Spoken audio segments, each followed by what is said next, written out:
Living between Wednesdays, just trying to get by to the next fix. Living between Wednesdays, prefer the comics over the Netflix. Through the work that you've done, I happen to, and I don't want to say the names wrong here, so you have a set of work called, I hope I don't butcher this, the Slav Swanine Taco, and then Folks and Pow.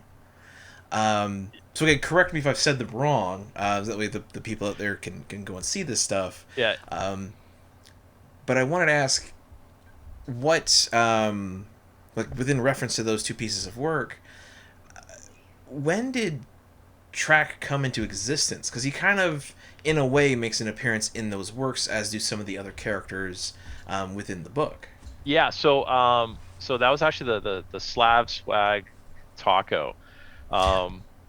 So actually, I used to I ran this this account, this little side account called Taco Skate Co, and it was basically a place for because I drive like an old Beetle. I have like an old 1972 Super Beetle, and so I got a bunch of friends, with old Volkswagens and that. So it was like, it's just like, it's like this car club, right? So, but I created this fake brand called the Taco Skate Co. And so I started doing like stickers, T-shirts, and all that, whatever brand stuff. And I would set up at this market here in Edmonton called the Royal Bison, and the Royal Bison is like, it's not your grandmother's fair. It's like, it's just like this hipster type market. So anyway, so I set up there, and then I would have like taco recipe cards, which so I teamed up with a chef here in town, Daniel Huber. So every market he would do me up a recipe for a particular taco, and so I did that for a couple of years. And then my last market in person, really before COVID kind of hit, so he did me the Slav Swag Taco. And then I just did a little Photoshop. I had Jack Black, his Nacho Libre on a squatting Slav, right? And so then I started. Then from there, just a quick little series of sketches of like Marvel heroes in like everyday situations, right? Like Doctor Doom makes a sandwich, Galactus makes a cup of coffee, that kind of just tongue in cheek stuff, right? And so I had this one character, Peter Petrovich.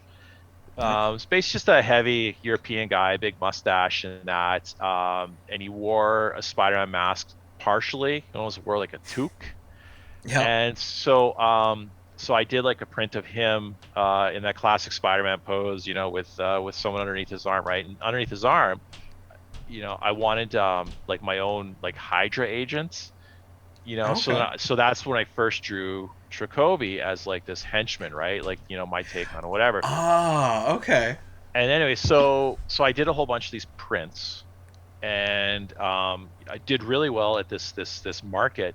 And then I applied, and I got a table at Artist Alley for Edmonton Expo, which is like our Comic Con, right? Yeah. You like the Toronto Expo, right? Yeah, exactly. So I set up there. I had all these prints, and I thought, I'm gonna have a great weekend, right? This stuff's gonna whatever.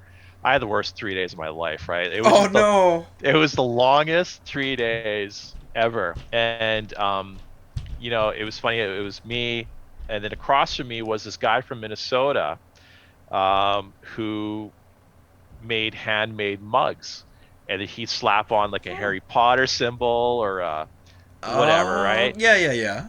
And I remember when he showed up and he's setting up, I'm like, man, this guy's gonna have like the worst weekend ever, right? He cleaned up. Wow. Lines, like he had lines like all 3 days. So it's funny. After my first day there, I'm like, well, this is not working out for me. So I need something to do. So I just started writing ideas for a comic at the expo because I had nothing to do. And I started like talking with other artists there who were having, crappy weekends as well.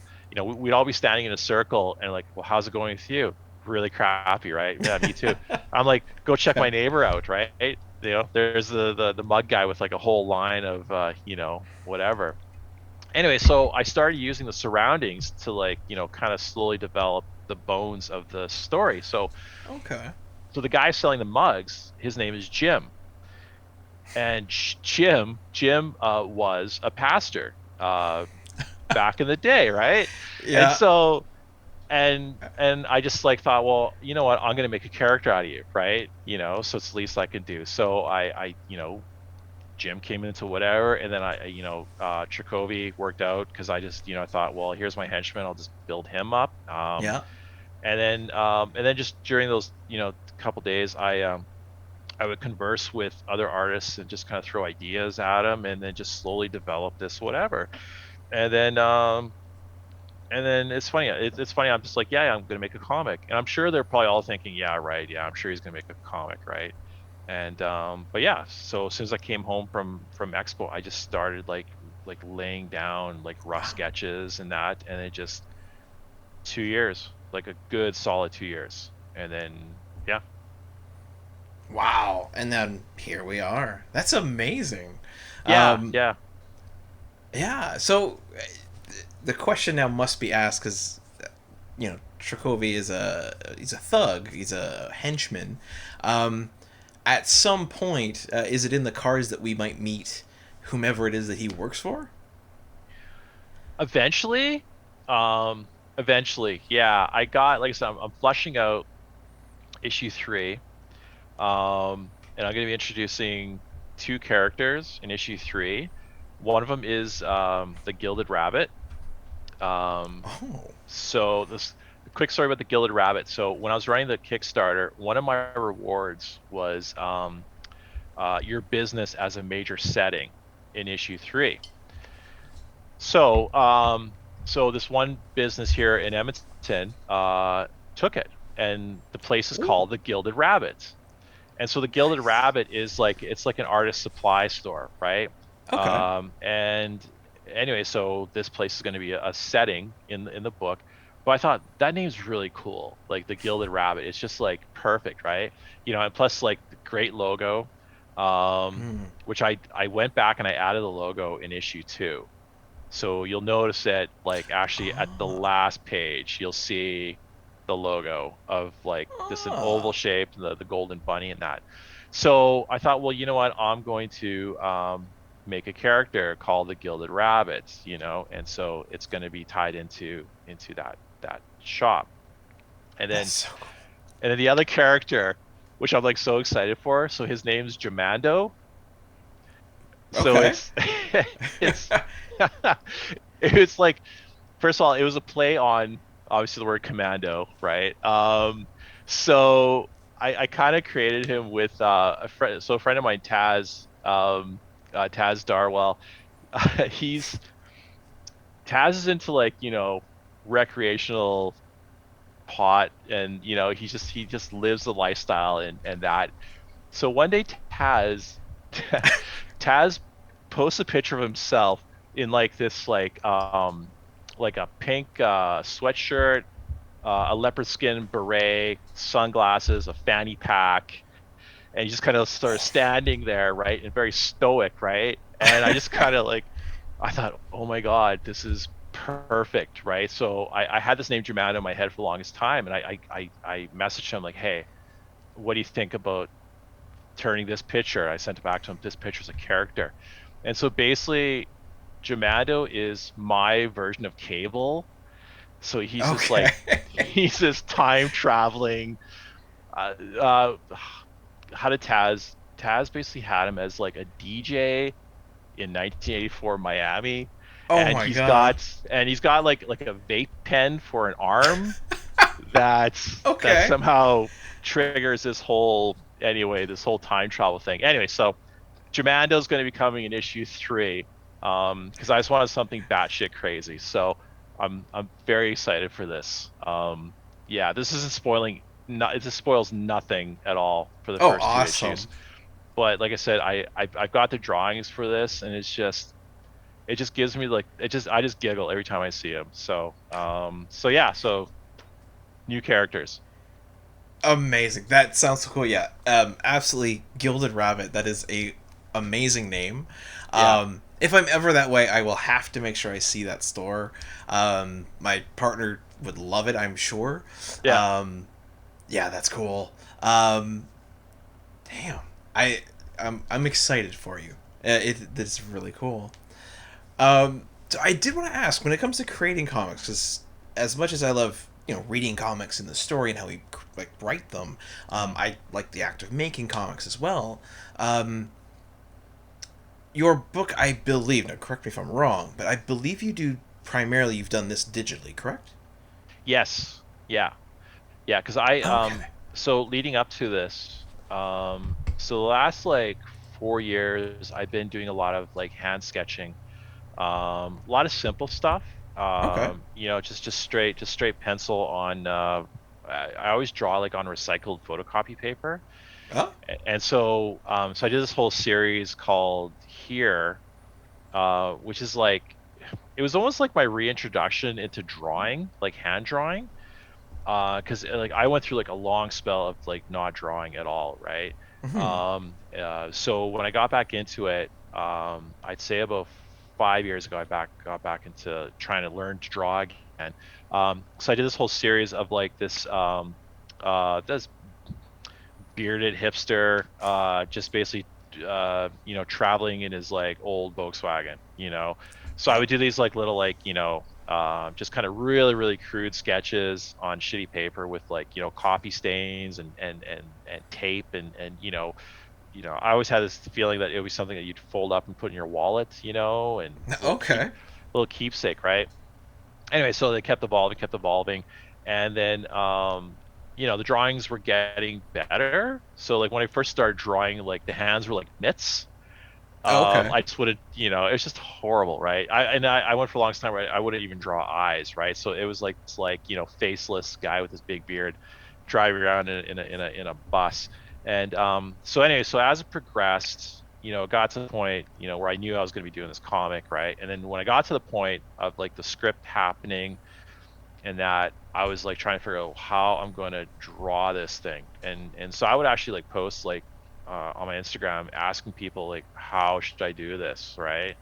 And Hmm. so people are like, well, you got to do like your hand drawings, right? Because the coffee stain and the grittiness of it and that. But then I kept thinking back in my head, it's like, how am I going to edit this thing? Oh Like, yeah.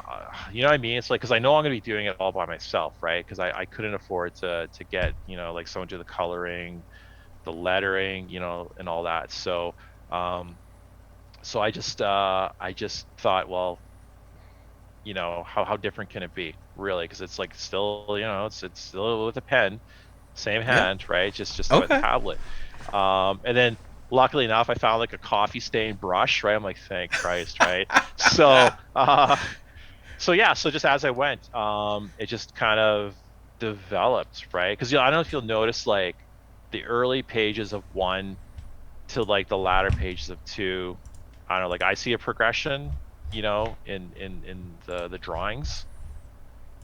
Let me. I've got it up. So let Yeah. me. Okay. And two. Yes, 100%.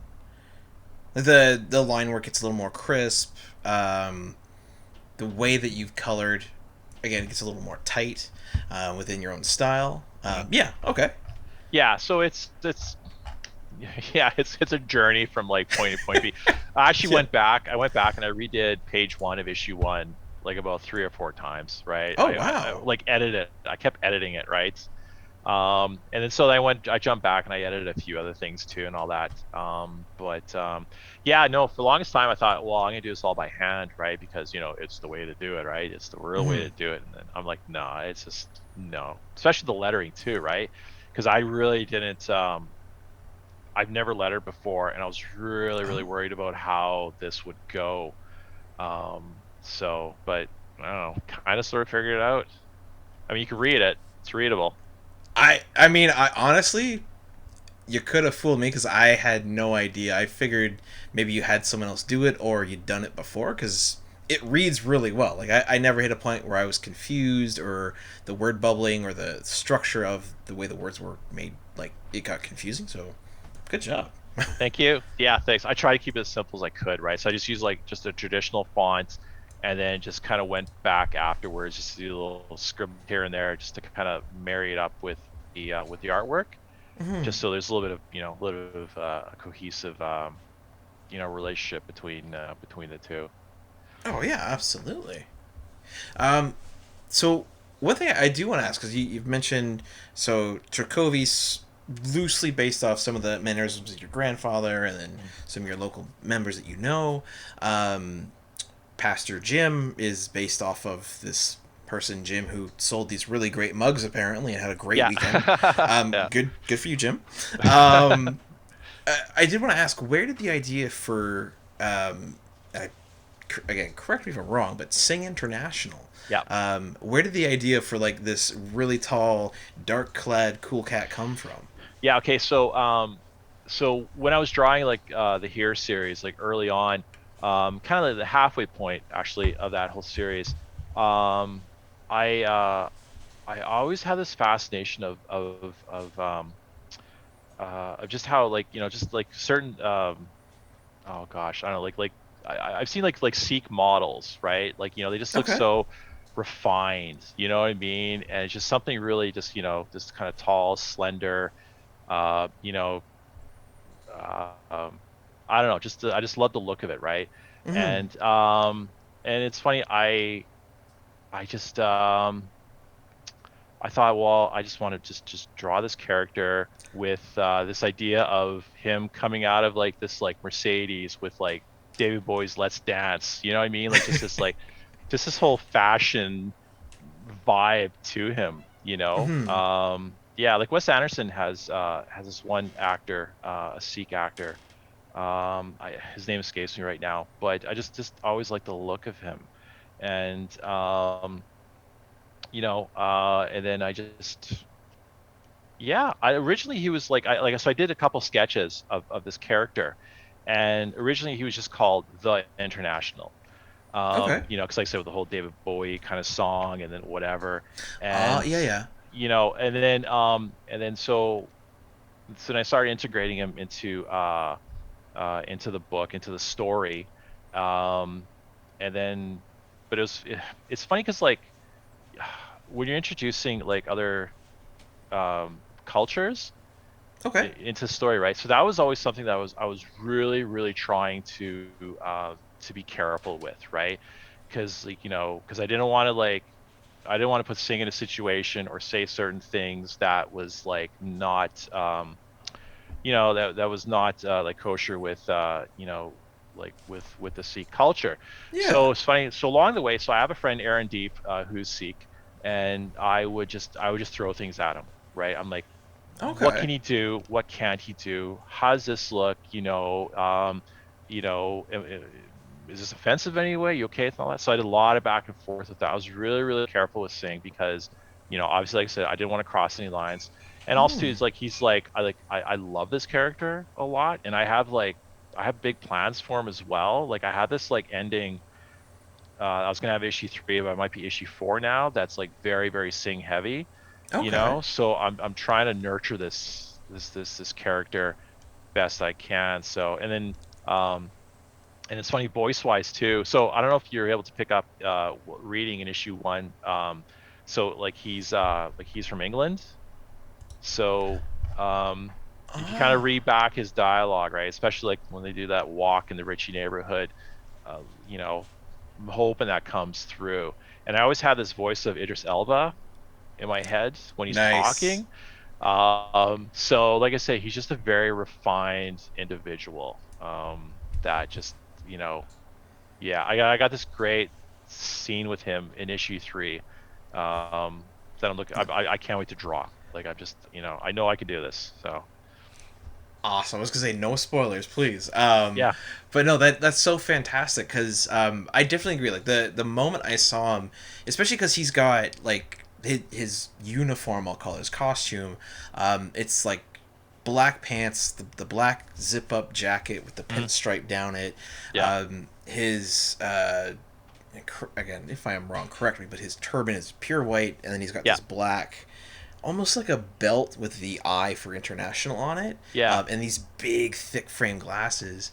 Yeah. And he looks cool, right? Like, if you saw him in a club, you'd be like, all right, that guy is loaded. He has all the fun tonight.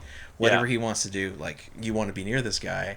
And I loved that from him. And interestingly, just through my TikTok, because I'm obsessively on it, there's one in particular creator, and I forget his name, but I'll have links up here, where he is Sikh, and so he talks about his faith within relation to comics a lot, because he's also a comic nerd. Yeah. And one thing he continually brings up that I love is one of like the tenets, I guess, or one of the ideas within Sikhism or Sikhism is like service to others, right? You're supposed to help others when you can. Yeah.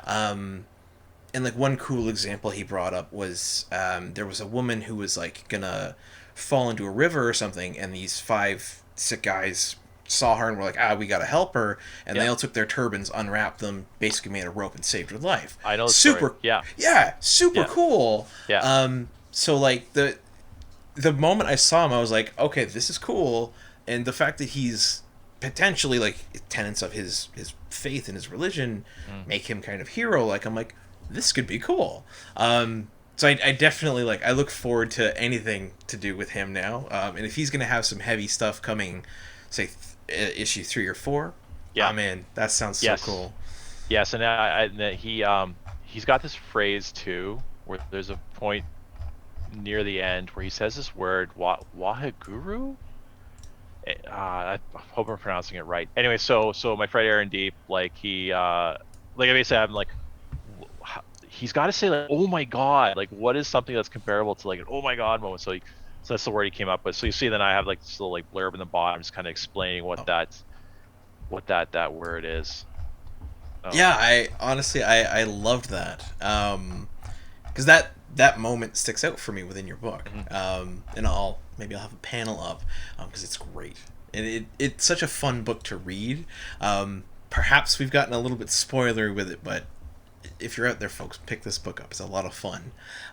Golden age to present, digest to oversize. Never miss new comic day. Yeah, no surprise. So where's my no prize? Check the letter columns. Can't find issue 2? Yeah. Collector problems, cliffhangers, mysteries. You need answers. When did Batman become Green Lantern? I get it. True believer, not lying. Always up for an awesome summer crossover tie-in.